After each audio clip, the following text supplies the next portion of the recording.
সকালে যখন আমি কলেজে জল দিতে গেছিলাম তখন ইশারা করে কেন এখানে আসতে বলেছিলে তাই বলো। অনেকদিন তো হয়ে গেল জান, গোয়াল ঘরে হুড়কুটা দেওয়া হয়নি কো, তাই দিতে ইচ্ছা হলো বলে সেই জন্য ডাকলাম। যখন তখন হুড়কু দেওয়া হয় না, সব জিনিসের একটা সময় থাকে। তোমার কাছে আবার কিসের সময় লাগবে জান? এক গ্লাস দুধের সাথে একটু ঘুমের ট্যাবলেট তোমার স্বামীকে খাই দিলেই তো 3 ঘন্টা ঘুমিয়ে যাবে, আর এই 3 ঘন্টায় আমরা গোটা মাছ চষে দেবো। তুমি আমার এমন প্রেমিক, তুমি সব সময় তোমার নিজের শরীরের চাহিদা মেটাতে চাও। কখনো আমার মনের কথা একবার ভেবে দেখেছো আমার কি প্রয়োজন কি না প্রয়োজন?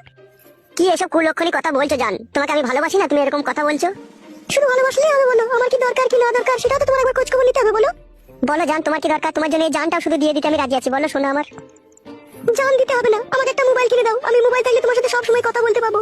কোনো সময় দেখা যদি নাও করতে আসতে পারি তখন আমি তোমাকে ফোনে বলে দেবো আমি ব্যস্ত আছি না কি আছি, সেটাও তো আমি বলতে পারছি না। ডাইরেক্ট তোমার সাথে আমার দেখা কোনো সময় হচ্ছে কোনো সময় হচ্ছে না। এটা আমারও তো মন খারাপ করে। বলো মন কি তোমার শুধু একা খারাপ করে? তা বলো জান আমার, তুমি একটা মোবাইল নেবা, আমার কাছে টাকা নাই, তা কি হয়েছে? আমি আমার বয়স সোনার গলা চেন বিক্রি করে তোমাকে মোবাইল কিনে দেবো। শোনা, এই নিয়ে তুমি কোনো চাপ নিও না জান।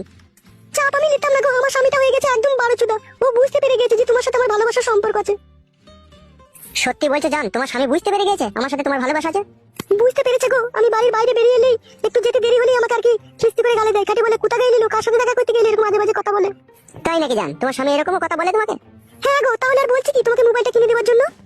কোনো চাপ লিও না জান, মোবাইল কিনে দেবো। শোনা, একবার কাছের সময় ঝুমা, তোমাকে জড়ি ধরার পর না আমার খালি ইচ্ছা হয় তোমাকে বাঁশ বাগানের ভিতরে নিয়ে যায়।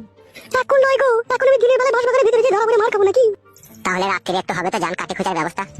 এত দিয়েও তোমার মন পেলাম না। ঘরে আমার বুড়ো স্বামী ঠিকঠাক আমাকে দিতে পারে না। তোমাকে ভালোবেসে সবকিছু উজাড় করে দিয়ে দিলাম, তবুও তোমার মন পাই না আমি। আমি বললাম জান, তুমি আমাকে ভালোবাসো না, তুমি আমার সোনার ময়না পাখি, তুমি আমার বিলু কুতু কুতু জান। মোবাইলটা যেন কিনে দিও মনে করে। দেবো তো সোনার ময়না পাখি, মোবাইল কিনে দেবো মানে অবশ্যই মোবাইল কিনে দেবো। তোমাকে আমি স্যামসাং কোম্পানি মোবাইল কিনে দেবো। একবার আমার দিকে তাকাও জান। ও সোনা, তোর গাল তো লয়, মনে হচ্ছে কাশ্মীরে আপেল, একবারে মনে হচ্ছে কামড়ে দিয়ে পকাত করে। পক পক করে দিচ্ছ, তা মন হচ্ছে না আমার পকেট করে কামড়াইতে ইচ্ছা হচ্ছে তোমার? এইগুলো এত ভুল হয়ে আছে কেন জান? রাত্রে কি শালিমার তেল ফেল মারিস নাকি সোনা? তুমি তো এরকম করেছো, টিপে টাপে আবার বকছো। ও আমি করেছি? তা কে করেছে? আমার স্বামীকে আমি দিই নাকি ওতে ওইখানে হাত দিতে? দিস না জান তো। না, আমি হাত দিতে দিই না। কেমন লাগছে? জানি না, বল আমার ওরকম করো না, ভালো লাগে না। রাত্রিরে পক পক করে টিপবো, হ্যাঁ জান।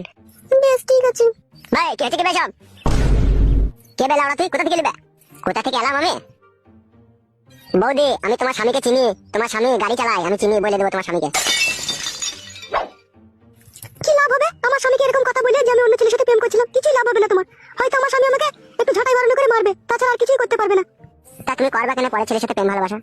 গরিব মানুষের মেয়ে আমি, বাবা মার পয়সা ছিল না যে আই বড় ছেলের সাথে বিয়ে দেয়। বিয়েওয়ালা ছেলের সাথে বিয়ে দিয়েছে, বুড়ো হাফসা, আমাকে ঠিকঠাক ভাবে লাগাতে পারে না। তুমি বলো ভাই, আমার তো একটা জয় বলেছে, বলো আমি কি করবো? ওই জন্য এই ছেলেটাকে আমি ভালোবেসেছি, একে আমি সবকিছু দিই। এবার তুমি যদি আমার স্বামীকে বলতে চাও, আমার স্বামী হয়তো দু চারটি গাল মন্দ দিবে, তাছাড়া আর কিছুই করতে পারবে না। এবার তোমার ব্যাপার, তুমি বলতে পারো না বলতে পারো। সত্যি বলছো বৌদি?